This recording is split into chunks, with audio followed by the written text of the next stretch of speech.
Hello guys, a very good evening to all of you. My name is Prachi Tikriwal and I welcome you all to my YouTube channel. तो friends कैसे हैं आप सब और आपकी तैयारियां कैसे चल रही हैं? तो आप मुझे ये सब कमेंट सेक्शन में लिख के बताओ।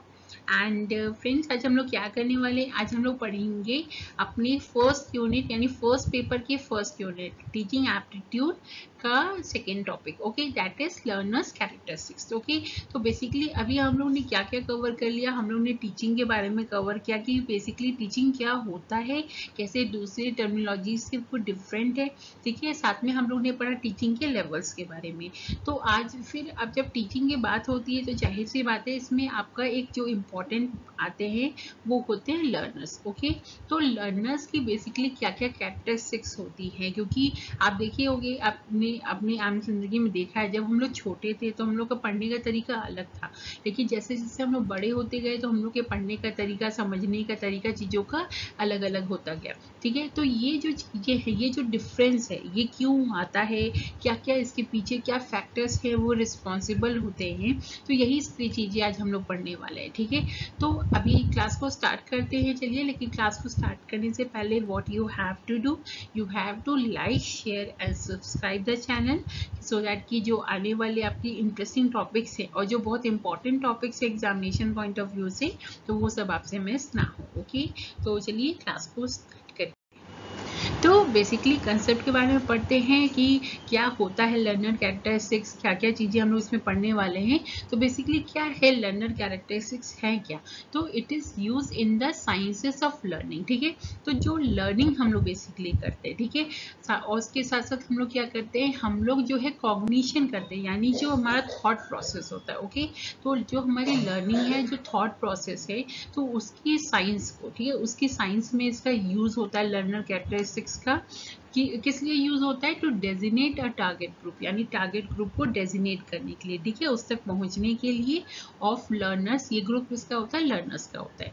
ठीक है, तो आप अभी क्या क्या हम लोग देखिए कि बेसिकली जो लर्नर कैरेक्टरिस्टिक्स है, ठीक है, तो हम लोगों को कोई चीज़ लर्न करने में और साथ में हमारी थॉट प्रोसेस में, ठीक है, जो साइंस यूज़ होती है, तो उस साइंस में यूज़ होता है बेसिकली लर्नर कैरेक्टरिस्टिक्स। ठीक है, और इसका काम क्या होता है, ये जो टारगेट ग्रुप होता है हमारा लर्नर्स का, उनको डेजिनेट करता है। ठीक है, यानी कि उन तक पहुंचने की कोशिश करता है, और साथ में क्या करता है, define those aspects of their personal, academic, social और cognitive self that may influence how and what they learn। यानी कि हम लोग यहाँ पे सिर्फ जो लर्नर का ग्रुप है, ठीक है, जो हमारा टारगेट है लर्नर का ग्रुप, उसको सिर्फ वहाँ तक लोग पहुँचते ही नहीं है, जबकि बल्कि उनके जो कैरेक्टरिस्टिक्स है, जैसे कि उनके पर्सनल फीचर्स, ठीक है, जैसे उनकी एज हो गया, जेंडर हो गया, ये सारी चीज़ें, उनके एकेडमिक फीचर्स, उनके सोशल और कॉग्निटिव सेल्फ, ठीक है, ये जो सारे फीचर्स हैं उनके बारे में भी हम लोग देखते हैं, और ये कैसे उनकी लर्निंग प्रोसेस पे असर डालता है। ठीक है, तो बेसिकली यही चीज़ें तो हुई लर्नर कैरेक्टरिस्टिक्स, यानी कि कौन हमारा लर्नर है और उसकी कौन कौन से ऐसे फैक्टर्स हैं जो कि उसके समझने पे, उसकी चीज़ों को सीखने पे असर डालते हैं। ओके, फिर it allows instructional designers to design and create. ठीक है, तो ये यहाँ पे इंस्ट्रक्शनल डिजाइनर्स आपके कौन हुए, यहाँ पे इंस्ट्रक्शन डिजाइनर्स भाई आपके टीचर्स हुए। ओके, तो ये जो टीचर्स हैं, ठीक है, ये क्या करता है, ये उनको हेल्प करता है टू डिजाइन एंड क्रिएट, यानी कि भाई आपको ये समझ में आएगा, टीचर्स को ये समझ में आएगा कि उसके स्टूडेंट किस एज ग्रुप से आते हैं, उनका एकेडमिक लेवल क्या है, उनका सोशल लेवल क्या है। तो ये सारी चीज़ें जब वो समझेंगे तभी तो उनके हिसाब से एक अच्छा मतलब जो है वो आपका इंस्ट्रक्शन, ठीक है, जो अच्छा स्टडी मटेरियल जिसको आप कह सकते हो, ये चीज़ें क्या कर सकते हैं, वो डिज़ाइन कर सकते हैं और क्रिएट कर सकते हैं। फाइन, फिर टेलर्ड और create tailored instructions for a target group, यानी कि लर्नर कैरेक्टरिस्टिक्स को पहले टीचर जानेंगे, यानी कि इंस्ट्रक्शनल डिज़ाइनर्स जो हैं आपके, वो उस चीज़ को जानेंगे और क्या करेंगे, उसके हिसाब से वो लोग स्टडी मटेरियल को डिज़ाइन करेंगे और क्रिएट करेंगे। ठीक है, फिर it expected by taking account of characteristics of earners more efficient, effective और motivating instructional materials can be designed and developed. ठीक है, तो क्या यहाँ पे किया जा रहा है, यहाँ पे जो अर्नर्स हैं यानी कि जो नॉलेज को अर्न कर रहे हैं, ठीक है, उनको हेल्प करता है कि मतलब टीचर्स को हेल्प करता है कि वो जो अर्नर्स है, ठीक है, यानी कि स्टूडेंट्स हैं बेसिकली, तो उनको एफिशिएंट और इफेक्टिव, ठीक है, इंस्ट्रक्शनल मटेरियल्स उनको दिया जा सके, उनके लिए डिज़ाइन किया जा सके और डेवलप किया जा सके। तो बेसिकली हम लोगों को सिंपल टर्म में यहाँ पे क्या समझ में आ रहा है कि भाई एक लर्नर कैरेक्टरिस्टिक्स है, तो लर्नर कैरेक्टरिस्टिक्स को यूज़ किस में होता है, एक कि हम लोग को समझने में यूज़ होता है कि जो हमारा टारगेट ग्रुप ऑफ लर्नर्स है उनका लर्निंग प्रोसेस, उनका थॉट प्रोसेस कैसे काम करता है, साथ में उन तक पहुंचने का, उनकी चीज़ों को, उनके कैरेक्टरिस्टिक्स को समझने में हेल्प करता है। ठीक है, और ये बेसिकली किसकी हेल्प करता है, टीचर्स की हेल्प करता है जो कि इंस्ट्रक्शनल डिज़ाइनर्स होते हैं। और वो क्या करते हैं, वो लर्नर कैरेक्टरिस्टिक्स को समझ करके उसके हिसाब से जो है स्टडी मटेरियल डिज़ाइन करते हैं, सो दैट कि ये एफिशिएंटली और इफेक्टिवली जो इंस्ट्रक्शंस हैं वो पास ऑन हो सके उस स्टूडेंट को। फाइन, फिर अभी हम लोग देखते हैं कि फैक्टर्स कौन कौन से होते हैं लर्नर कैरेक्टरिस्टिक्स के। तो बेसिकली आप देखोगे कि हम लोग यहाँ पे जनरल फैक्टर्स की बात करें, ठीक है, तो यहाँ पे सबसे पहला आता है आपका पर्सनल, यानी कि हम लोगों को अगर लर्नर के कैरेक्टरिस्टिक्स के बारे में जानना है तो सबसे पहले इसमें कौन से फैक्टर इफेक्ट करता है, वो होते हैं पर्सनल, यानी कि जो डेमोग्राफिक इंफॉर्मेशन है लर्नर की, जैसे कि उसका जेंडर क्या है, मेल है कि फीमेल है, एज क्या है उनकी, लैंग्वेज क्या है, सोशल इकोनॉमिकल बैकग्राउंड क्या है, ये सब। ठीक है, जैसे कि सपोज कीजिए कि अगर मेरी मातृभाषा हिंदी है, ठीक है, तो अगर आप मुझे सपोज कीजिए कि आप मुझे कन्नड़ भाषा में सिखाओ और मुझे कन्नड़ नहीं आती, तो क्या मैं उस चीज़ को समझ पाऊंगी, नहीं ना। अगर मुझे हिंदी इंग्लिश आती है तो मेरे लिए वही स्टडी मटेरियल बेटर होगा कि जो कि हिंदी या इंग्लिश में होगा। फाइन, तो टीचर उसी हिसाब से तो डिज़ाइन करेंगे। फिर एज ग्रुप पे डिपेंड करता है, अगर छोटा बच्चा है तो उसके हिसाब से अलग डिज़ाइनिंग होती है, बड़ा बच्चा है तो उसके लिए अलग डिज़ाइनिंग होती है। ठीक है, तो यही चीज़ें अभी हम लोग पढ़े ना कि ये इंस्ट्रक्शनल डिज़ाइनर्स को क्या करते हैं, हेल्प करता है, ठीक है, उनके हिसाब से स्टडी मटेरियल डिज़ाइन करने में। फिर यहाँ पे दूसरा फैक्टर क्या है जो लर्नर कैरेक्टरिस्टिक्स का है, तो यहाँ पे आते हैं एकेडमिक। ठीक है, तो एकेडमिक में क्या होता है कि भाई किसके लर्निंग गोल्स क्या है, प्रायर नॉलेज कितनी है, एजुकेशनल टाइप कितना है, लेवल्स क्या है, या जैसे कि अगर सपोज कीजिए मैं एक लर्नर हूँ तो मेरा गोल क्या है, मैं क्यों किसी चीज़ को सीखना चाहती हूँ, मैं उसके बारे में पहले से कितना जानती हूँ। फिर साथ ही साथ मेरा एजुकेशन किस में हुआ है, ठीक है, किस फील्ड में है और किस लेवल तक मेरा एजुकेशन है। तो यही सारी चीज़ें भी क्या होती हैं, मेरे कहीं ना कहीं मेरा लर्नर कैरेक्टरिस्टिक्स है, मेरा कैरेक्टरिस्टिक्स है। ठीक है, तो इसको भी ये भी हेल्प करेगा सामने वाले इंस्ट्रक्शनल डिज़ाइनर्स को कि वो क्या करेंगे, वो जो है अच्छे से स्टडी मटेरियल को डिज़ाइन कर सके उसके बेसिस पे। ओके, फिर सोशल एंड इमोशनल फैक्टर्स आते हैं, जिसमें सोशियबिलिटी कितनी है, सेल्फ इमेज कितना है, फीलिंग्स कितनी है, सेल्फ एफिशिएंसी, ग्रुप स्ट्रक्चर कैसा है, ये सारी चीज़ें जो हैं वो इसमें मैटर करती हैं। ओके, फिर आता है आपका कॉग्निटिव। तो कॉग्निटिव यानी कि आपका फिर से यहाँ पे क्या हुआ, अटेंशन स्पैन, ठीक है, कितना अटेंशन है मेरा, मेमोरी लेवल कैसा है, मेंटल प्रोसीजर्स कैसे हैं, साथ ही साथ आपका इसमें एंड इंटेलेक्चुअल स्किल्स कैसी है, determine how the learner perceives, remembers things, solve problems and represent information in his और हर ब्रेन। यानी कॉग्निटिव फैक्टर्स किस चीज़ में हेल्प कर रहे हैं, भाई हम लोग यहाँ पे देख रहे हैं कि वो सामने वाले का मेंटल प्रोसीजर क्या है, इंटेलेक्चुअल स्किल्स कितनी है। ठीक है, तो ये सारी चीज़ें क्या हेल्प करती हैं समझने में कि सामने वाला कैसे सोचता है, कैसे प्रॉब्लम को सॉल्व करता है और कैसे अपने आप को रिप्रेजेंट करता है। ठीक है, इन सारी चीज़ों को रिप्रेजेंट करता है इन्फॉर्मेशन को। तो बेसिकली ये आपके फैक्टर्स हैं जो लर्नर के, जो बेसिकली हेल्प करते हैं एक इंस्ट्रक्शनल डिज़ाइनर्स को, एक इंस्टीट्यूशनल डिज़ाइनर्स को स्टडी मटेरियल को डिज़ाइन करने के लिए। ओके, अब देखिए, अब एक अच्छा जो लर्नर है, ठीक है, एक अच्छी लर्नर की क्या कैरेक्टरिस्टिक्स होती हैं, उनकी क्या फीचर्स होते हैं, क्या खासियत होती है, तो ये सारी चीज़ें हम लोग अभी देखते हैं। ओके, तो इसमें सबसे पहला क्या आता है, एक अच्छे लर्नर की क्या खासियत होती है भाई, गुड लर्नर्स आर क्यूरियस। ठीक है, सीखने की ललक तो होगी ही। अगर मैं जब तक चीज़ों को जानना नहीं चाहूँगी, मैं क्यूरियस नहीं होंगी, तो कैसे मैं एक अच्छी लर्नर बन सकती हूँ। उसी तरह से अगर आप चीज़ों को नहीं जानना चाहेंगे, नहीं पढ़ना चाहेंगे, नहीं देखना चाहेंगे, तो आप अगर आप क्यूरियस ही नहीं होंगे तो कैसे आप अच्छी एक लर्नर बन सकते हैं। तो सबसे ज़्यादा इम्पॉर्टेंट है कि जो अच्छा लर्नर है उसको क्यूरियस होना बहुत इम्पॉर्टेंट होता है। ओके, फिर केयरफुली अंडरस्टैंडिंग, यानी कि अगर मैं एक अच्छी लर्नर हूँ तो मैं एक ध्यान से चीज़ों को समझने की कोशिश करूँगी। ओके, यानी कि अगर आप मुझसे कुछ कह रहे हो तो मैं उसको ध्यान से पढ़ने की कोशिश करूँगी। इसी तरह से अगर आप अच्छे लर्नर हो तो आप भी मेरे क्लास को ध्यान से इस समय देख रहे होगे, राइट। तो ये जो सारी चीज़ें क्या करती हैं, एक अच्छा लर्नर जो है वो बनाती हैं। फिर आता है सोशल एंड पर्सनल क्वालिटी कैसी है, कि अभी माना जाता है कि जो लोग ज़्यादा सोशली इंटरेक्ट कर सकते हैं, जो कि तो क्या होता है, कुछ जैसे आपने सुना होगा कि कुछ लोग बहुत फास्ट लर्नर होते हैं, कुछ स्लो लर्नर्स होते हैं। तो ये हमारी खुद की एक पर्सनल क्वालिटीज़ होती है। ठीक है, अगर हम लोग अपने टीचर से ज़्यादा इंट्रैक्शन रखते हैं तो कहीं ना कहीं हम लोग चीज़ों को ज़्यादा अच्छे तरीके से समझ पाते हैं। तो ये जो कैरेक्टरिस्टिक्स है ना, ये भी बहुत इंपॉर्टेंट होती है एक अच्छे लर्नर की। ठीक है, कि वो कितना सोशली और पर्सनली कितना चीज़ों में इन्वॉल्व रहता है। फिर ग्रोथ एंड डेवलपमेंट कैसा है मेरा, खुद की नर्चरिंग कैसी होती है, ये सारी चीज़ें भी इंपॉर्टेंट होती हैं एक अच्छे लर्नर की। ठीक है, एक उसकी नर्चरिंग काफ़ी अच्छी तरीके से हुई रहती है। जैसे हम लोग देखते हैं ना, डॉक्टर के घर में डॉक्टर ही लोग बनते हैं, तो इसका भी एक रीज़न होता है, क्योंकि उनकी ग्रोथ ही वैसी हुई रहती है। फिर विलिंगनेस टू लर्न, कितनी चाहत है चीज़ों को सीखने की। Interest and attitude of learner, कितना इंटरेस्ट है, क्या एटीट्यूड है चीज़ों के प्रति। ये सारी चीज़ें क्या होती हैं, एक अच्छे लर्नर की जो है निशानियाँ होती हैं। यानी कि इन चीज़ों को देख के आप बता सकते हो कि वो लर्नर कैसा होगा। ठीक है, अगर उसका इंटरेस्ट है चीज़ों में तो वो एक अच्छा लर्नर कहीं ना कहीं होगा। फिर ईजली एडजस्टमेंट टू चेंज। ठीक है, जो लर्नर जो चेंज के वो जल्दी से एक्सेप्ट कर लेते हैं, वो कहीं ना कहीं अच्छे लर्नर बनते हैं। फिर इंटरनल मोटिवेशन, आपका इंटरनल मोटिवेशनल कितना हाई है, ये बहुत इंपॉर्टेंट है।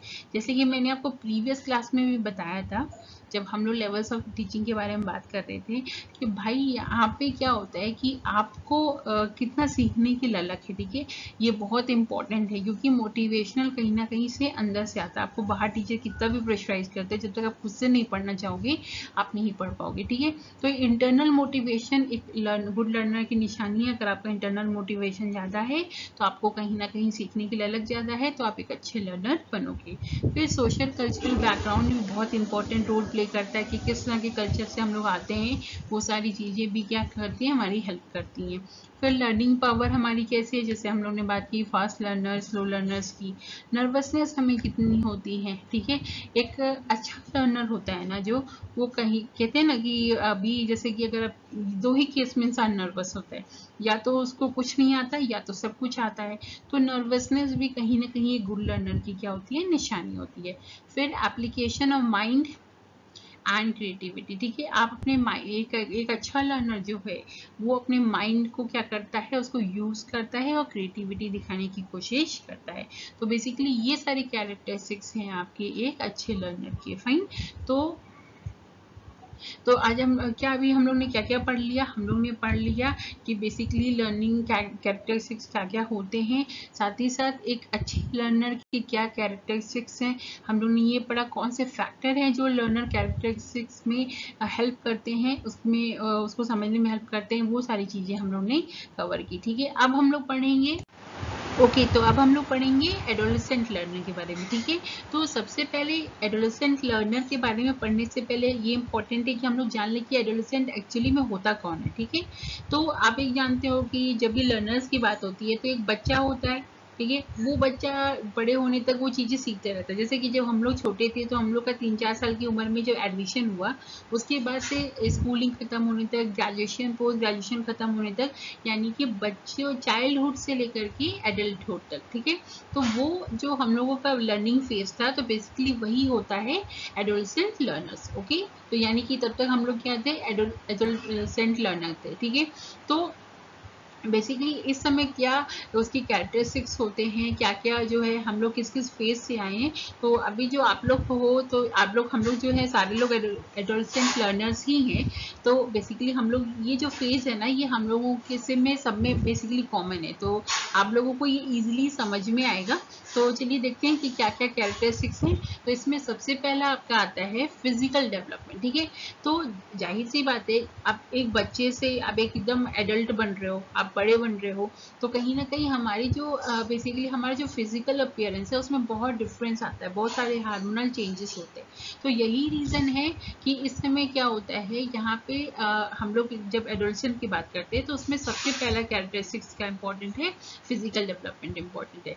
तो कहीं ना कहीं फिजिकल डेवलपमेंट के कारण जो एडोलसेंट लर्नर होता है वो थोड़ा रेस्टलेस होता है और फटीग महसूस करने लग जाता है। ठीक है, ये क्यों होता है, बेसिकली ये हार्मोनल चेंजेस की वजह से होता है।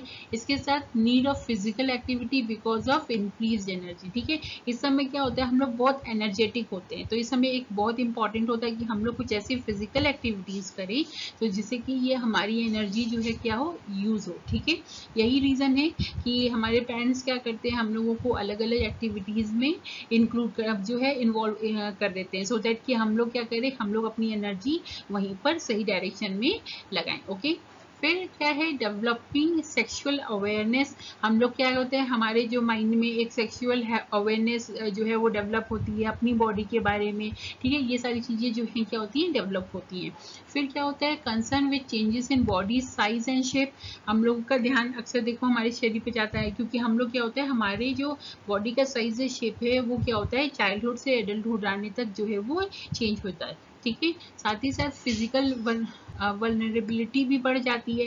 ठीक है, body changes causing awkward movement. तो क्या होता है कि जो है बॉडी चेंज होने की वजह से बॉडी में हम लोगों को क्या होता है, अजीब से मूवमेंट्स होते हैं, यानी कि हम लोगों को अपने आप को एक्सेप्ट करने में टाइम लगता है। ठीक है, तो हमारा कहीं ना कहीं जो ध्यान है वो ज़्यादा किस पे जाता है, अपने फिजिकल डेवलपमेंट पे जाता है। ओके, फिर आता है इंटेलेक्चुअल डेवलपमेंट। ठीक है, अभी हम लोग ने पहला देखा कि फिजिकल डेवलपमेंट की वजह से हम लोगों की जो बेसिकली जो एडोलसेंट लर्नर्स हैं उनके दिमाग में क्या क्या चीज़ें चल रही हैं। ठीक है, उनके क्या कैरेक्टरिस्टिक्स, क्या क्या फीचर्स हो रहे हैं। अब ये तो हम लोग ने देखा फिजिकल डेवलपमेंट के हिसाब से। अब हम लोग देखेंगे उनकी इंटेलेक्चुअल यानी कि एकेडमिक डेवलपमेंट में क्या डिफरेंस आ रहा है। ठीक है, यहाँ पे क्या हो रहा है, moving from concrete to abstract thinking. यानी कि क्या हो रहा है कि जो फिजिकली जो चीज़ें जो हमारे सामने अपेयर होती है, ठीक है, हम लोग पहले सिर्फ उस पर डिपेंडेंट होते थे। जैसे कि हम लोग ने लेवल्स पढ़ा ना टीचिंग का, तो हम लोग क्या करते थे, हम लोग पहले चीज़ों को क्रैम करने की कोशिश करते थे, लेकिन उसके बाद हम लोग एब्स्ट्रैक्ट थिंकिंग की ओर मूव किया, यानी कि हम लोग ने चीज़ों को लॉजिकली सोचना शुरू किया, अपने आइडियाज़, अपने आइडियोलॉजी को लगाया। ठीक है, अपना थॉट प्रोसेस बेसिकली शुरू किया। फिर इंटेंस क्यूरियोसिटी। ठीक है, हम लोग में क्यूरियोसिटी बहुत ज़्यादा होती है, चीज़ों को सीखने की चाहत होती है, चीज़ों को जानने की चाहत काफ़ी होती है। High achievements when challenged and engage. ठीक है, हम लोग क्या कोशिश करते हैं, हम लोग का जो मतलब बेसिकली एडोलसेंट लर्नर होता है वो कोशिश करता है कि वो ज़्यादा से ज़्यादा अचीव कर सके। ठीक है, और अगर कोई हमें ऐसे चैलेंजिंग काम मिलता है तो हम लोग क्या करते हैं, हम लोग हाईली उसको हम लोग जो है सक्सेस को अचीव भी कर लेते हैं। ओके, फिर प्रिफर एक्टिव लर्निंग एक्सपीरियंस। हमें एक्टिव लर्निंग एक्सपीरियंस बहुत पसंद होता है, यानी कि खुद से हम करें और खुद ही से चीज़ों को सीखें। इंटरेस्ट या इंट्रैक्शन, हम लोगों को लोगों से मिलने जुलने में, उनसे इंट्रैक्शन रखने में काफ़ी अच्छा लगता है। हम लोग सेल्फ रिफ्लेक्टिव होते हैं, अपनी चीज़ों को खुद ही समझने की कोशिश करते हैं। Demand relevance in learning. ठीक है, अब अगर हम लोग कोई चीज़ें सीखते हैं तो हम लोगों को बेसिकली उसके पीछे छुपे हुए रीजंस जानने होते हैं कि भाई हम लोग जो सीख रहे हैं वो क्यों सीख रहे हैं। ठीक है, इसका क्या रिलेवेंस है, ये सच में एग्जिस्ट करता है कि नहीं करता है। फाइन, फिर आता है develop capacity to understand higher level of humour. यहाँ पे हम लोगों की कैपेसिटी इंक्रीज हो जाती है। We just try to learn high level of humour. Okay, तो हम लोग अपना ह्यूमर यूज करने लग जाते हैं, बिकॉज यहाँ पे क्या हो रहा है, यहाँ पे हम लोग अब सिर्फ फिजिकल फॉर्म पे नहीं जो है फोकस कर रहे हैं, we are focusing on the ideas. Okay, we are focusing on the logics. Right, तो ये सारी चीजें जो है वो डिफरेंस आता है। ठीक है, एडोलसेंट लर्नर्स के बेसिकली कैरेक्टरिस्टिक्स में आता है ये चीजें। फिर अभी हम लोग ने फिजिकल डेवलपमेंट की बात कर ली, हम लोग ने इंटेलेक्चुअल डेवलपमेंट की बात कर ली. Now we will talk about the social development. Okay, तो what is social development? Basically social development के अगर हम पॉइंट ऑफ व्यू से बात करें तो एक एडोलसेंट लर्नर के क्या फीचर्स होते हैं, क्या कैरेक्टरिस्टिक्स होते हैं, हम लोग ये चीज़ें देखते हैं. तो इसमें क्या आ रहा है? Experimenting with ways of talking. हम लोग क्या करते हैं, हम लोग जो अपने बात करने के तरीके के साथ एक्सपेरिमेंट करने की कोशिश करते हैं. ठीक है, हम लोग जब बड़ों से बात करते हैं, हम लोग अपने छोटों से बात करते हैं, तो हम लोग क्या करते हैं, हम लोग अलग तरीके से बात करने की कोशिश करते हैं. हम लोग थोड़ा एटीट्यूड दिखाते हैं, थोड़ा सा अपना एक होता है ना अपना रौब जमाना, तो ये सारी चीज़ें करने की कोशिश करते हैं. Okay, exploring questions of racial and ethnic और सेक्सुअल आइडेंटिटी. यानी कि यहाँ पे क्या हो रहा है, हम लोग भाई यहाँ पे हम लोग एडोलसेंट है, हम लोग हर चीज़ों के पीछे रीज़न जानना चाहते हैं. तो हम लोग यहाँ पे क्या करें, जो भी आपका रेशियल चीज़ें हो रही है, ठीक है, जो भी एथनिक चीज़ें हो रही हैं और जो भी सेक्सुअल आइडेंटिटी है, यही इसी समय तो हमारे दिमाग में ज़्यादा क्वेश्चन होते हैं ना कि एक मेल और फीमेल के बीच में इतना डिफरेंस क्यों आता है. हमारे जो बेसिकली हमारे अंदर जो रिवॉल्यूशन आता है बेसिकली वो किस लिए आता है, इसी समय इसी स्टेज पे आता है ना. तो ये सारी चीज़ें हम लोग करने की कोशिश करते हैं इस समय. फिर feel frightened by the initial middle school, ठीक है, एक्सपीरियंस. तो हम लोग यहाँ पे क्या होता है, हम लोग जो हमारा जो मिडिल स्कूल एक्सपीरियंस होता है ना, उस समय हम लोग उस चीज़ों से थोड़ा सा डर जाते हैं. आपको याद होगा कि जब हम लोग ने अपने प्राइमरी और प्री प्राइमरी सब चीज़ें ख़त्म करने के बाद जब हम लोग 7th 8th और इन सारी क्लासेस में पहुँचे थे 9th 10th, उस समय हमारे मन में अपनी स्टडीज़ को लेके कहीं ना कहीं ये डर था. ठीक है, लाइकिंग फैट्स एंड कल्चर्स. ठीक है, फैट्स एंड कल्चर्स पे बहुत ज़्यादा हम लोग पसंद होने लगते हैं, हम लोग उन चीज़ों को सीखने की कोशिश करते हैं. फिर over reacting to ridicule, embarrassment and rejection. ठीक है, अभी अगर हमें कोई रिजेक्ट कर दे, हमें सोसाइटी में कोई एक्सेप्ट ना करे, किसी तरीके का एम्बैरेसमेंट हो जाए, तो इस समय हम लोग उस चीज़ में ओवर रिएक्ट करते हैं. ठीक है, अभी आप देखोगे ना कि अक्सर जो बच्चे हम होता है ना कि बच्चे जो अच्छा बुरा सीखते हैं, यही एक पर्टिकुलर स्टेज होती है.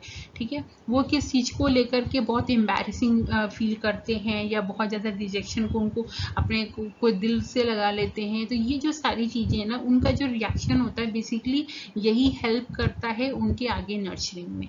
इस समय जो वो अच्छा सीखते हैं तो वो अच्छे बनते हैं, और कहीं ना कहीं अगर गलत सीख जाते हैं तो फिर गलत डायरेक्शन में जा भी सकते हैं. फिर अटेंशन सीकिंग, इस समय वो कोशिश करते हैं कि उनको अटेंशन मिले. फिर डेवलप इंटरपर्सनल स्किल्स, यहाँ पे उनके इंटरपर्सनल स्किल्स जो है डेवलप होने लग जाती है, वो लोगों से बातचीत करना चाहते हैं. डिजायर गाइडेंस एंड डायरेक्शन, तो यहाँ पे क्या हो रहा है, उनके मन में एक डिजायर होती है गाइडेंस मिलने की और डायरेक्शन भी मिलने की. ओके, तो बेसिकली यहाँ पे हम लोग किसके बारे में बात कर रहे हैं, हम लोग यहाँ पे एडोलसेंट लर्नर के बारे में बात कर रहे हैं. यानी कि अपने चाइल्डहुड से एडल्टहुड जाने तक जो हमारा लर्निंग फेज है, उस समय हमारे क्या कैरेक्टरिस्टिक्स होते हैं, हम लोग उनके बारे में बात करते हैं. तो यहाँ पे हम लोग ने बात की फिजिकल डेवलपमेंट के टर्म में क्या क्या चीजें हमारे अंदर होती हैं, चेंजेस होते हैं. इंटेलेक्चुअल डेवलपमेंट के समय क्या होता है, सोशल डेवलपमेंट के समय क्या होता है. तो अभी हम लोग देखेंगे यहाँ पे दो आपके और फेज होते हैं, जिसमें आपका आता है इमोशनल एंड साइकोलॉजिकल डेवलपमेंट, और एक और आपका आता है मॉरल डेवलपमेंट. ठीक है, यानी उन 3 डेवलपमेंट के अलावा ये जो 2 डेवलपमेंट हैं, ये भी बहुत ही इंपॉर्टेंट रोल प्ले करते हैं एक एडोलसेंट लर्नर की लाइफ में. ठीक है, तो सबसे इसमें क्या आपका एक आता है इमोशनल एंड साइकोलॉजिकल डेवलपमेंट. तो यहाँ पे आपका फिजिकल डेवलपमेंट तो हो ही रहा है, सोशल डेवलपमेंट हो रहा है, इंटेलेक्चुअल डेवलपमेंट हो रहा है, लेकिन आपका कहीं ना कहीं इमोशनल और साइकोलॉजिकल डेवलपमेंट भी तो हो रहा है. तो यहाँ पे आप देखिए होगे ना कि हम लोगों को इस समय क्या होता है, मूड स्विंग्स बहुत ज़्यादा होते हैं. कभी तो एकदम अच्छा मूड होता है, कभी बहुत बुरा मूड होता है. फिर हम लोगों को रहता है कि हम लोग कहीं अपनी एनर्जी अच्छी जगह पे इन्वेस्ट करें. इसके साथ ही साथ हमें क्या होता है, डिज़ायर टू बिकम इंडिपेंडेंट. इस स्टेज में आके हम इंडिपेंडेंट बनना चाहते हैं. फिर सेल्फ कॉन्शियसनेस बढ़ जाती है, सेंसिटिव टू पर्सनल क्रिटिसिज्म. अगर कोई हमें अंदर हमारे अंदर कोई कमी निकाल दे तो हम लोग उसको बहुत जल्दी ले लेते हैं. अगर कोई ये कहते हैं कि भाई तुम मोटे हो, तो हम लोग क्या करेंगे, हम लोग उसको बहुत जल्दी से अपने दिल से लगा लेंगे. ठीक है, हम लोग अपने सेल्फ कॉन्शियस हो जाएंगे, अपने बारे में हम लोग ज़्यादा सोचने लग जाते हैं. फिर concern about physical growth and maturity, हम लोग अपनी फिजिकल ग्रोथ और मैच्योरिटी पे काफ़ी ध्यान देने लगते हैं। Feeling of uniqueness of physical problems, अगर हमें कोई फिजिकल प्रॉब्लम होती है तो हम उसको बहुत ज़्यादा फील करने लग जाते हैं, ठीक है। जैसे कि हम लोग ने एग्जांपल लिया, इस समय ही हमारे दिमाग में ज़्यादा चलता है कि भाई मैं ओवरवेट तो नहीं हूँ, मैं उन लोग से मोटा तो नहीं लग रहा हूँ, भाई मुझे ये अच्छे कपड़े चाहिए सो दैट मैं उनसे अच्छा लग सकूँ। तो ये सारी चीज़ें इसी समय हमारे दिमाग में क्या होती हैं, चलने लग जाती हैं। फिर फीलिंग एंड एक्सपीरियंसेस, हम लोग यहाँ पे हम लोग को मिलता है over reacting to ridicule, embarrassment and rejection, attention seeker. So अगर इमोशनल और साइकोलॉजिकल डेवलपमेंट के टर्म से भी बात करें तब यहाँ पे भी वही सारी चीज़ें हो रही है, यानी कि जब अगर रिजेक्शन होता है या किसी तरीके का एम्बैरेसमेंट होता है तो उसके प्रति क्या हम लोग करते हैं, ओवर रिएक्ट करने लग जाते हैं। एक एडोलसेंट लर्नर ओवर रिएक्ट करने लगता है, ओके। फिर मॉरल डेवलपमेंट की अगर बात करते हैं तो यहाँ पे क्या होता है, understand complexities of moral issues. अगर कोई मॉरल इश्यूज है तो हम लोग उसकी क्या कॉम्प्लेक्सिटीज है हम लोग उसको समझ पाते हैं। Being capable and interested in participating in democracy, democracy में हम लोग पार्टिसिपेट कर पाते हैं। यहाँ पे हम लोगों को सिटीजनशिप मिल रही है भाई, 18 साल के हम लोग यहाँ पे हो रहे हैं। फिर इम्पेशंस हो जाते हैं पेस चेंज की वजह से। उसके बाद needing and being influenced by adult role models who will listen and trustworthy, यानी कि अगर हमारी लाइफ में कोई ऐसा इस समय एडल्ट होता है, ठीक है, हम लोग क्या होते हैं, हम लोग उससे अटैच हो जाते हैं कि जो हमारी लाइफ में असर डालता है, ठीक है, तो हम लोग उससे अटैच हो जाते हैं। फिर relying on parents and other adults but want to make self decision, यहाँ पे हम लोग कहीं ना कहीं अपने पेरेंट्स और दूसरे एडल्ट्स पे भरोसा तो करते हैं लेकिन हम लोग यहाँ पे अपना डिसीजन खुद लेना चाहते हैं। फिर जजिंग अदर्स क्विकली, हम लोग दूसरों को वो जल्दी जज कर लेते हैं। Acknowledge one's own fault slowly, अपनी फॉल्ट को नहीं मानना चाहते।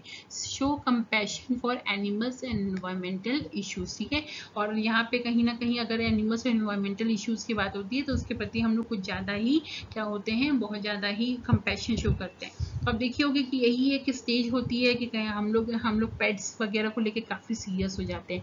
तो ये जो बेसिकली इनके पीछे रीज़न क्या है, ये कैरेक्टरिस्टिक्स हम लोग क्यों पढ़ रहे हैं कि आप देखिए होगी ना कि एक चाइल्डहुड से एक एडल्टहुड में एक बच्चा आ रहा है, ठीक है, एक इंसान आ रहा है तो उसके अंदर कितने कितने चेंजेस आते हैं। तो यही सारे चेंजेस क्या करते हैं, ये हमारी लर्निंग पे क्या करते हैं, असर डालते हैं, ठीक है। तो अगर इस समय आप थोड़े रिजिड हो गए हो या फ्लेक्सिबल हो गए हो, अगर आप फ्लेक्सिबल हो तो आपको चीज़ों को अडॉप्ट करना ज़्यादा इजी हो जाता है, तो किसी चीज़ को सीखना भी ज़्यादा इजी हो जाता है, ठीक है। अगर आप किसी रोल मॉडल को मानते हो, जैसे अगर टीचर को आप मानते हो तो कहीं ना कहीं तो फिर टीचर आपको ज़्यादा आसान तरीके से चीज़ों को सिखा पाएगा, ठीक है। तो यही सारे कैरेक्टरिस्टिक्स इंपॉर्टेंट रोल प्ले करते हैं आपके लर्निंग फेज में, ठीक है। तो ये एडोलसेंट की बात हुई। अब हम लोग बात करेंगे आपके एडल्ट लर्नर्स की, ओके।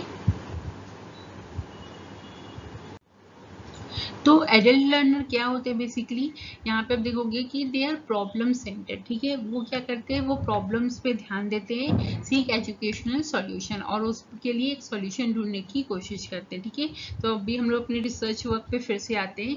तो रिसर्च वर्क में भी हम लोग क्या करते हैं, एक प्रॉब्लम को हम लोग क्या करते हैं, आइडेंटिफाई करते हैं और उसको चेक करने की कोशिश करते हैं, ठीक है, उस पर रिसर्च करते हैं। तो basically we are now at the phase of the adult learner, okay, we are facing the phase of the adult, okay.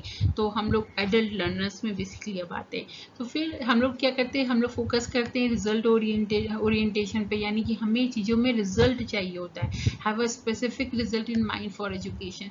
हमें पता होता है कि हमें अपने एजुकेशन में क्या चीज़ अचीव करना है, ठीक है, हमें हमारा जो गोल होता है बेसिकली वो हमें पता होता है, ओके। फिर हम सेल्फ डायरेक्टेड होते हैं, typically not dependent on other for direction, ठीक है। तो आप देखिए होंगे कि कहीं ना कहीं स्कूल कॉलेज के फेज से क्या थे, हम टीचर्स पे डिपेंडेंट थे, लेकिन जब हम लोग एडल्ट लर्नर के फेज पे आते हैं, जैसे ये एक रिसर्चर की बात करते हैं, तो वहाँ पे क्या हो रहा है, एक पीएचडी स्कॉलर है तो वो क्या कर रहा है भाई, वहाँ पे वो खुद की प्रॉब्लम देख रहा है, ढूंढ रहा है, उसी पे वो रिसर्च कर रहा है, ठीक है, और अल्टीमेटली बस एक गाइड उसको मिलता है जो कि उसको हेल्प करता है चीज़ों में, अदरवाइज क्या होता है, उसको वो सारे काम खुद ही करने होते हैं, तो वो सेल्फ डायरेक्टेड होता है, ओके। फिर अदर्स एसेप्टिकल अबाउट न्यू इन्फॉर्मेशन, मतलब यहाँ पे क्या हो रहा है, और फिर हम लोग जो है नई इन्फॉर्मेशन गैदर करने की कोशिश करते हैं। Prefer prefer to try it out before, ठीक है, एक्सेप्टिंग इट, और हम लोग उसको पहले ट्राई आउट करने की कोशिश करते हैं उसको एक्सेप्ट करने से पहले। फिर सीक एजुकेशन दैट रिलेट्स और applies directly to their perceived needs that is timely and appropriate for the current life. तो हम लोग ऐसे एजुकेशन को ढूंढने की कोशिश करते हैं जो कि हमारे नीड को सेटिस्फाइड करे, ठीक है, और हमारी जो करंट लाइफ है उसके हिसाब से टाइमली हमें मिले और अप्रोप्रिएट हो। फिर accept responsibility for their own learning if learning is perceived as timely and appropriate, ठीक है, हम लोग अपनी लर्निंग की रिस्पॉन्सिबिलिटी खुद ही लेते हैं। तो बेसिकली क्या हो रहा है, क्या डिफरेंस क्या है कि एक एडोलसेंट लर्नर जो कि कहीं ना कहीं किसी पे डिपेंडेंट है, एक एडल्ट लर्नर क्या होता है, एडल्ट लर्नर खुद की प्रॉब्लम ढूंढता है और उसको सॉल्व करने की कोशिश करता है, ठीक है, और वो सेल्फ डायरेक्टेड होता है, उसको पता होता है कि उसको क्या करना है और किधर जाना है, ये खुद से वो जो है वो डिसाइड करता है, और वो बेसिकली उसका फोकस किस पे होता है, उसको रिजल्ट चाहिए होता है। लेकिन कहीं और दूसरी जगह जो एडोलसेंट लर्नर होते हैं वो अपने डेवलपमेंट्स में ही कहीं ना कहीं उलझे हुए होते हैं, उनके फिजिकल डेवलपमेंट्स होते हैं, उनके सोशल डेवलपमेंट होते हैं, इंटेलेक्चुअल डेवलपमेंट्स होते हैं, उनके इमोशनल डेवलपमेंट्स हो रहे हैं, मॉरल डेवलपमेंट हो रहे हैं, तो वो उन्हीं सारी चीज़ों में उलझे हुए हैं। लेकिन एक एडल्ट लर्नर इन सारी चीज़ों से बाहर निकल चुका है, वो अपनी प्रॉब्लम को ढूंढता है, उसके लिए सॉल्यूशन ढूंढने की कोशिश करता है और उसके लिए एक अच्छा रिजल्ट ढूंढने की कोशिश करता है, ठीक है। फिर अभी देखो, अभी बात हो गई दोनों लर्नर्स की, ओके, तो लर्नर्स के बाद कौन आता है, लर्नर के बाद आपका एक जो है पॉइंट आता है इंडिविजुअल डिफरेंसेस, ओके। तो जो आपके जो बेसिकली यहाँ पे MBA स्टूडेंट्स हैं, ये टर्म जो है उनको बहुत अच्छे से जो है समझ में आ रहा होगा। इंडिविजुअल डिफरेंसेस क्या होते हैं, बेसिकली डिफरेंसेस हमारे बीच में, ठीक है, चाहे वो हमारे फिजिकल कैरेक्टरिस्टिक्स, मेंटल एबिलिटीज की बात कर लो, तो उसमें जो जो डिफरेंस आते हैं, जैसे कि अगर मेरी हाइट 5'5" है, सपोज कीजिए कुछ कोई और होगा जिसकी हाइट क्या होगी 5'4" है, किसी की हाइट 5'3" है, ओके, किसी की हाइट 4 बस है। तो ये जो डिफरेंसेस हैं, ठीक है, यहाँ पे ये फिजिकल डिफरेंस की बात हो गई। मेंटल एबिलिटीज की बात करते हैं, जैसे कि अगर we are at the level of PhD और समथिंग, तो हम लोगों का जो है एक लेवल अलग हो गया, एक कॉलेज गोइंग स्टूडेंट का लेवल अलग हो गया। तो ये जो है मेंटल एबिलिटीज की जो हम लोग बात करते हैं, तो ये जो हम लोग के बीच में डिफरेंसेस है ना, यही होते हैं इंडिविजुअल डिफरेंसेस बेसिकली, ओके। तो ये क्या है, it is found in all psychological characteristics, ठीक है, ये किसमें किसमें आपको मिलते हैं, सारे साइकोलॉजिकल कैरेक्टरिस्टिक्स में, फिजिकल और मेंटल एबिलिटीज में मिलते हैं, नॉलेज में मिलते हैं, हैबिट में मिलते हैं, पर्सनालिटी कैरेक्टर ट्रेट्स में मिलते हैं, ठीक है। तो ये जो बेसिकली डिफरेंस होता है यही इंडिविजुअल डिफरेंसेस आपका कहलाता है, okay. It is study of group differences, यहाँ पे अब ग्रुप डिफरेंसेस की भी बात हो रही है। It classifies individual by age, traits, sex, race, social class and so on and observes the differences within and between those groups, ठीक है। तो यहाँ पे क्या हो रहा है, यहाँ पे सिर्फ एक इंडिविजुअल का डिफरेंस के साथ ही साथ ग्रुप का भी डिफरेंस रखा जा रहा है, यानी कि भाई जितने 20 से 25 साल के लोग हैं वो एक ग्रुप, ठीक है, इसी तरह से जो बच्चे हैं जो 0 से 5 ईयर्स के हैं उनका एक ग्रुप, इसी तरह से जो एडल्ट हैं तो 25 से 35 उनका एज ग्रुप एक ग्रुप, ठीक है। तो इन ग्रुप्स में भी जो डिफरेंसेस होते हैं इनको भी एक तरह से ग्रुप डिफरेंसेस, एक तरह से इंडिविजुअल डिफरेंसेस कहा जाता है, ओके, ये भी इंपॉर्टेंट होता है। फिर फिजिकल, इसमें भी कौन से जो है फैक्टर्स इंपॉर्टेंट रोल प्ले करते हैं, इसमें भी आपके physical, mental, social, cultural differences जो है वो इंपॉर्टेंट रोल प्ले करते हैं, ठीक है। जैसे ये एक होता है ना भाई वो नॉर्थ इंडियन है वो साउथ इंडियन है, तो ये जो डिफरेंसेस है ये क्या है, कल्चरल डिफरेंसेस हैं, बेसिकली रीजनल डिफरेंसेस हैं, तो ये भी इंडिविजुअल डिफरेंसेस का ही एक पार्ट है, ओके। फिर टुडे यहाँ पे स्किनर ने कहा भी था, today we think of individual differences as including any measurable aspect of total personality, यानी कि स्किनर के हिसाब से हमारी जो पर्सनैलिटी है, ठीक है, उसमें कोई भी ऐसी चीज़ है जिसको हम लोग मेजर कर सकते हैं, जैसे कि हम लोग जेंडर को मेजर करें, भाई मैं फीमेल हूँ तुम मेल हो, ठीक है, हम लोग जो है हाइट को मेजर कर सकते हैं, हम लोग पर्सनैलिटी के किसी भी पार्ट को अगर हम लोग मेजर कर पा रहे हैं तो वो हमारा क्या हो जाता है, वो इंडिविजुअल डिफरेंस में ऑटोमेटिकली आ जाता है। The group of learners differ in their motivation, prior knowledge, expertise level, study time etcetera, ठीक है। जो ग्रुप है लर्नर्स का बेसिकली वो क्या होता है, वो बेसिकली अपने नॉलेज के हिसाब से, इन सारी चीज़ों के हिसाब से क्या होता है, डिफरेंट होता है। ओके, तो यही आपका बेसिकली इंडिविजुअल डिफरेंसेस था। तो इंडिविजुअल डिफरेंसेस के जो फैक्टर्स हैं इसमें कौन कौन से आते हैं, पहले तो फिजिकल अपीयरेंस आ गया, जैसे हम लोग ने हाइट, वेट और इन सब की बात की, स्किन कॉम्प्लेक्शन की बात की, उसके हिसाब से लोग अलग होते हैं। इंटेलिजेंस के हिसाब से लोग अलग अलग होते हैं। एटीट्यूड लोगों का डिफरेंट होता है, लोगों के अचीवमेंट लेवल अलग अलग होते हैं। ठीक है, फिर एक मोटर एबिलिटी होती है, चीज़ों को डिसीजन लेने की, चीज़ों को सीखने की जल्दी जल्दी। फिर आपका जेंडर लेवल जो है उसकी वजह से लोगों के बीच में डिफरेंस होता है। रेशियल डिफरेंसेस होते हैं लोगों के बीच में। इकोनॉमिक स्टेटस होता है, एक रिच हो गया, एक पुअर हो गया। इसी तरह से इंटरेस्ट में लोगों के डिफरेंस होता है, इमोशंस के बेसिस पे डिफरेंस होता है, और साथ में पर्सनैलिटी के बेसिस पे डिफरेंस होता है। ठीक है, तो बेसिकली ये सारे आपके इंडिविजुअल डिफरेंसेस इस बेसिस पे आते हैं। तो हम लोग ने बेसिकली आज क्या क्या चीज़ें कवर की, आज हम लोग ने पढ़ा आपका कि लर्नर के कैरेक्टरिस्टिक्स क्या होते हैं, एक अच्छे लर्नर के कैरेक्टरिस्टिक्स क्या क्या होते हैं। लर्नर कैरेक्टरिस्टिक्स का बेसिकली क्या काम है कि वो लोगों को पहचानता है, कौन से ग्रुप ऑफ लर्नर्स हैं, उनको टारगेट करता है, और फिर उनकी कैरेक्टरिस्टिक्स को जान करके उसी के हिसाब से उनके लिए स्टडी मटेरियल्स और इंस्ट्रक्शंस जो है वो डिज़ाइन किए जाते हैं। ओके, फिर हम लोग ने पढ़ा एडोलसेंट लर्नर्स और एडल्ट लर्नर्स के बीच का डिफरेंसेस क्या होता है। एडोलसेंट लर्नर्स अपने अलग अलग डेवलपमेंट में क्या होता है, इन्वॉल्व होता है, उनके उसके हिसाब से उसकी कैरेक्टरिस्टिक्स डिफाइन होती है। जबकि एक एडल्ट लर्नर मैच्योर होता है, उसको पता होता है, उसकी प्रॉब्लम को ढूंढता है, उसको सॉल्व करने की कोशिश करता है, सेल्फ डायरेक्टेड होता है।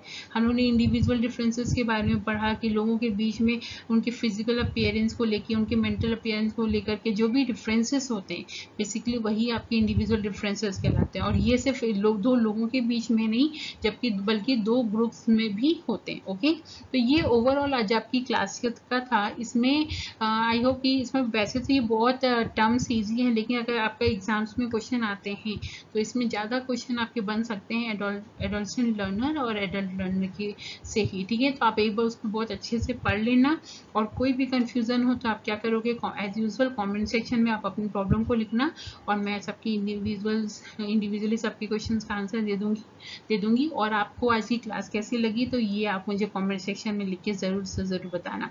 और अगर क्लास वीडियो सेशन आपको पसंद आया गाइस तो please hit the like button and like, share and subscribe the channel. And मिलते हैं नेक्स्ट क्लास में। तब तक के लिए thank you so much guys, thank you for watching the session. तो bye bye, take care, stay home, stay safe.